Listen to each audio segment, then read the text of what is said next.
Most adults over 60 ignore this single, subtle warning sign until it is too late to prevent a severe respiratory complication. During the winter months, your immune system faces an invisible battle that changes significantly as you age. It is not just about staying warm.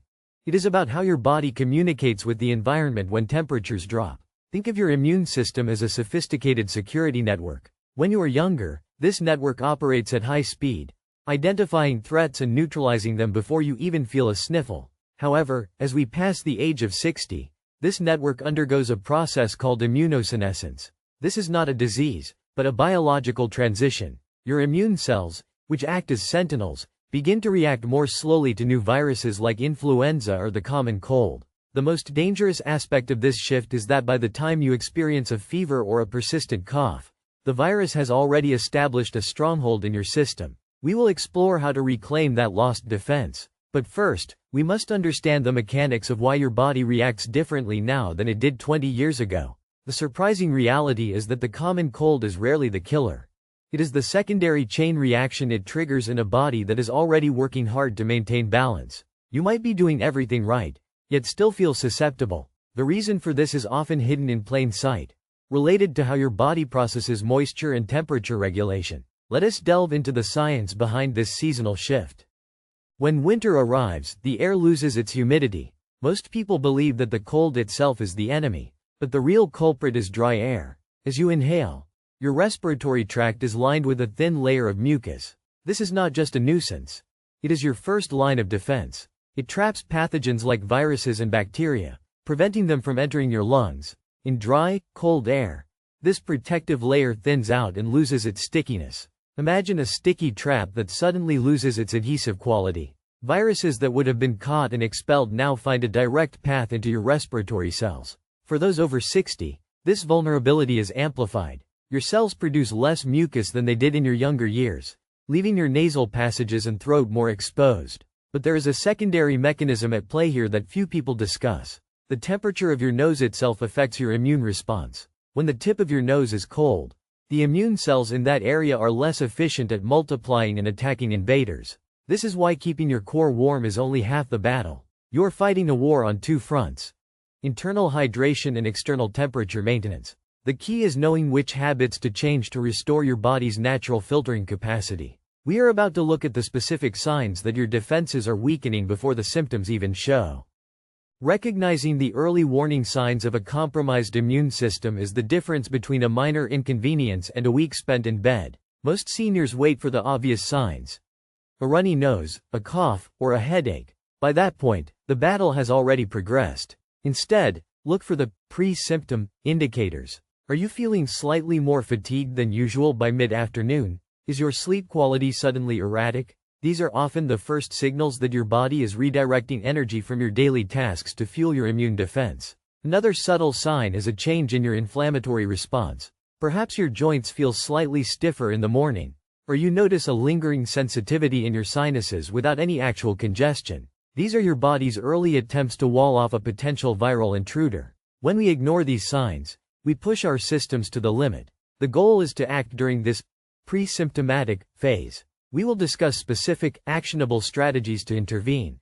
But first, we must identify who is truly at the highest risk. If you have been told your blood pressure is on the edge, or if your vitamin D levels have been lower than recommended, your baseline is naturally different. Understanding your personal risk profile is the first step toward winter resilience. Let us move to the specific groups that require extra caution and how their physiological makeup changes the game. Statistically, the risk profile for complications during winter peaks significantly for those managing underlying conditions like hypertension or metabolic irregularities. It is important to clarify that this does not mean you are destined for illness. It means your body requires a more strategic approach to protection. Consider the heart. When the temperature drops, your blood vessels constrict to keep your core warm. This causes your blood pressure to rise slightly. For someone whose heart is already working hard, this extra stress can lead to a state of systemic fatigue. When the immune system is layered on top of this physical stress, the body becomes stretched thin. Research shows that seniors with mild hypertension are more prone to prolonged cold symptoms simply because their cardiovascular system is already prioritized over their immune response. It is a competition for energy. If your heart is working overtime, your T cells The specialized soldiers of your immune system are not getting the same level of support. The same logic applies to blood sugar levels. Even slightly elevated glucose can interfere with how white blood cells move and hunt. This is not about fear. It is about awareness. If you know that winter conditions put pressure on your heart and metabolism, you can adjust your lifestyle to compensate, ensuring that your immune system stays fully funded. We are now entering the phase where we apply these insights to your daily routine. So, how do we adjust? The strategy for the 60+ demographic is twofold: fortification and isolation. Fortification involves optimizing your internal environment, while isolation is about limiting viral exposure without sacrificing your quality of life. Let us start with the most overlooked factor: mucosal hydration. Simply drinking water is not enough. You need to keep the air around you hydrated. If you use a heating system, the air in your home is likely desert dry. A simple humidifier, kept clean and functional, changes the physics of your upper respiratory tract. By maintaining indoor humidity between 40 and 60%, you are physically allowing your body to maintain its natural viral trap. This is a passive intervention, but one of the most effective. Next, let's talk about movement. You might have heard that exercise is good, but in winter, the type of exercise matters more than the duration. High-intensity workouts can actually cause a transient dip in immunity, which is exactly what we want to avoid. Instead, focus on consistent, moderate-intensity movement. Brisk walks, even indoors, help maintain circulation. Improved circulation ensures that your immune cells are constantly circulating throughout your body, rather than stagnating. When these cells move, they patrol your system more efficiently. If you are sedentary for long periods, your defenses effectively go to sleep. Let us explore the nutritional nuances that provide the fuel for this patrol. Nutrition in winter is not just about eating vegetables. It is about bioavailability. Many seniors focus on supplements, but the body absorbs nutrients most effectively through whole foods. Your immune system requires a constant supply of zinc, vitamin C, and selenium. Zinc, in particular, is the heavy lifter for immune cell production. If you are low on zinc, your body literally cannot produce enough new defenders to replace the ones that die off. Where do you find this? Lean meats, seeds, and legumes. But there is a catch. The timing matters. These nutrients need to be present consistently. A single massive dose of vitamin C does not supercharge your immunity. It simply exits your system. Your body operates on a steady-state model. Think of it as a fuel tank. If you top it off every day, you are ready for any threat. If you wait until you are feeling weak, you are already running on empty. Another critical component is fiber. Yes, fiber. Nearly 70% of your immune system is located in your gut. If your digestion is sluggish, your immune signaling is impaired. By keeping your gut microbiome healthy through fibrous, warm meals like soups and stews, you are essentially training your immune cells to be more alert. We will look at why these warm, slow-cooked meals are scientifically superior to raw salads in the dead of winter. The preference for warm, cooked foods in winter is not just about comfort, it is about metabolic efficiency. When you consume ice-cold water or raw salads, your body must expend significant energy to warm that food to your internal core temperature before digestion can even begin. In the summer, this is fine.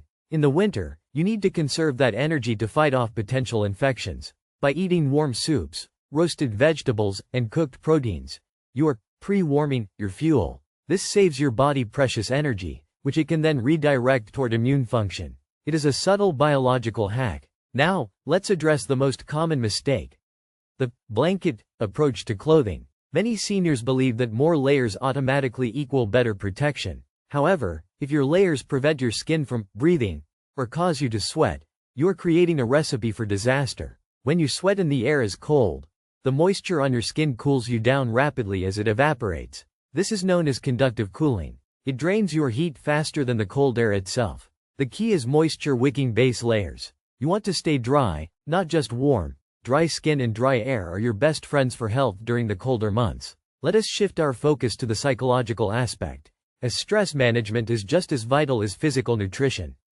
Chronic stress, even the low-level worry about winter health, is a massive drain on your immune resources. When you are stressed, your body releases cortisol. Cortisol is an essential hormone, but in high, constant doses, it suppresses your immune response. It essentially tells your body that now is not the time to be fighting a cold. We need to focus on this stressor. This is an evolutionary holdover, but in the modern world, it backfires. If you are constantly worried about catching a bug, you are inadvertently making yourself more likely to catch one. The solution is deliberate relaxation. This is not about doing nothing. It is about active recovery. Practices like mindful breathing or even just spending 15 minutes in a quiet, low-light environment help signal to your brain that it is safe to down-regulate cortisol. When your cortisol drops, your immune system re-engages. It is a simple biological toggle. What many people don't realize is that social isolation also triggers this stress response. If you stay inside to avoid germs, the lack of social connection can actually weaken your immune system. You must balance caution with connection. A phone call, a video chat, or a safe social visit is actually a health intervention. We will look at how to structure your environment for both safety and mental clarity. Structure is the foundation of resilience. In the winter, it is tempting to let routines slide. Wake up later, skip the walk, order takeout. But your immune system thrives on circadian rhythm, the internal clock that governs your sleep and hormone production. If you shift your wake-up time by even an hour or two, you disrupt the production of melatonin, which has been shown to play a role in immune regulation. Try to keep your routine consistent, even on the darkest days. Use artificial light effectively. If the sun is not out, ensure your living space is well lit during the day. This helps regulate your mood and your biological clock. Consistency is boring, but for your immune system, it is life-saving. We also need to talk about the surface problem. You hear a lot about hand washing, but there is a nuance. It is not the act itself, but the duration and the temperature of the water. Warm water and soap are effective, but you must scrub for at least 20 seconds. The reason? Many viruses are encased in a fatty layer that only dissolves with the chemical action of soap in enough time. If you wash for 5 seconds, you are essentially just rinsing them. Precision matters. Let us prepare for the critical section regarding when to stop managing at home and seek professional help. There comes a point where home management is no longer sufficient. It is crucial to know the red lines. If you have been following a healthy routine and notice that your temperature is rising above 101 degrees Fahrenheit for more than 24 hours, that is a signal that your body is overwhelmed. Similarly, pay attention to your breathing. If you find yourself becoming breathless during activities that were previously easy, such as walking to the mailbox or climbing a single flight of stairs, this is a respiratory red flag. Do not wait for a cough to worsen. Seniors are at a higher risk for pneumonia, which often begins as a mild cold that never quite goes away. The difference is the speed of onset. If you feel a sudden, sharp decline in your energy levels or ability to think clearly, contact your primary care provider immediately. It is never a waste of time to seek guidance, even if it turns out to be nothing. Your doctors would rather see you for a minor issue that is quickly resolved than for a major one that developed over several days of inaction. Remember, your goal is to be proactive, not reactive. You're the steward of your own health, and the decisions you make this week define your winter experience. As we summarize our path to winter health, let us look at the bigger picture. We have identified that the 60+ immune system is not weak. It is simply slower and more sensitive to environmental inputs. By managing your indoor humidity, choosing warm, nutrient-dense foods, maintaining a consistent circadian rhythm, and practicing effective hygiene, you're building a wall against the common winter threats. None of these changes require a massive overhaul of your life. They are micro-adjustments. The most successful individuals I have worked with are those who implement these changes gradually. They start by adding 1 serving of zinc-rich food to their diet, then by setting up a humidifier, then by timing their walks during the warmest part of the day. It is about stacking these small wins. Over time, these habits create a robust defense that allows you to enjoy the winter season rather than fearing it. The resilience you build now will serve you well into the spring and beyond. The power is in your hands to maintain your autonomy and your health regardless of the thermometer outside. We have one final perspective to consider regarding the mindset of long-term health management. Finally, view your health not as a series of crises to be managed, but as a garden to be tended. You do not wait until the plants are wilted to water them. You water them consistently to prevent the wilting. Your body works the same way. The investment you make in your health today, in the food you choose, the air you breathe, and the way you manage your stress, is the dividend that allows you to remain active and independent. Winter is just a season. With the right tools, it is a season you can navigate with confidence and vitality. Thank you for taking the time to invest in your understanding today. By applying the principles we discussed, you are already moving ahead of the curve. Stay consistent, stay observant, and prioritize your well-being with the quiet, steady discipline that characterizes your wisdom. Take these steps today, and build the winter you deserve. One of safety, comfort, and enduring strength. We have provided a comprehensive framework, but remember that your journey is individual. Listen to your body, trust your instincts, and continue to prioritize the small, daily actions that keep your defense system sharp, effective, and ready for whatever the season brings.